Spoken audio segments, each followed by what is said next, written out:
ভাড়া কত হয়েছে?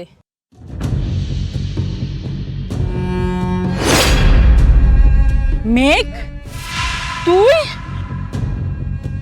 শোন মেঘ, তোর মতো এরকম কুলাঙ্গার সন্তান, তোর মতো এরকম রিস্কালার সাথে আমাদের কোনো সম্পর্ক নাই, সম্পর্ক নাই, সম্পর্ক নাই। হ্যাঁ, আমার সাথে তোমাদের কোনো সম্পর্ক দরকার নেই। কিসের জন্য সম্পর্ক রাখবা? আমি একজন রিকশাওয়ালা। বাবা মেঘ, শোন বাবা, তুই নিশ্চয়ই অফিসে যাচ্ছিস? হ্যাঁ মা, কিছু বলবে? হ্যাঁ বাবা, বলছিলাম কি, বাসায় কিছু বাজার লাগতো, আর তোর বোনের পরশুদিন পরীক্ষা, এক্সামের জন্য কিছু টাকা হলে ভালো হয়। আচ্ছা ঠিক আছে মা, আমি অফিসে যাচ্ছি তো, অফিস থেকে আসি তারপর একটা ব্যবস্থা করব। ঠিক আছে বাবা, যা, সাবধানে যাস। আচ্ছা মা, আসি।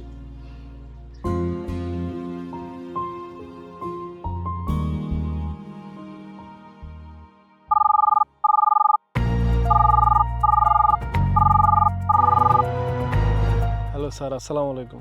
হ্যালো মির সাহেব, আসলে আমরা আপনাকে আমাদের কোম্পানিতে রাখতে পারতেছি না, এজন্য আমরা সরি।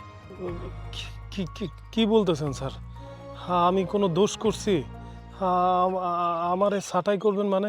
না না, আসলে আপনার কোনো দোষ নেই। আসলে আমাদের কোম্পানির শেয়ার মার্কেটটা হঠাৎ খুব ডাউন হয়ে যাওয়ার কারণে আমরা অনেক কর্মীকে ছাঁটাই করেছি। তো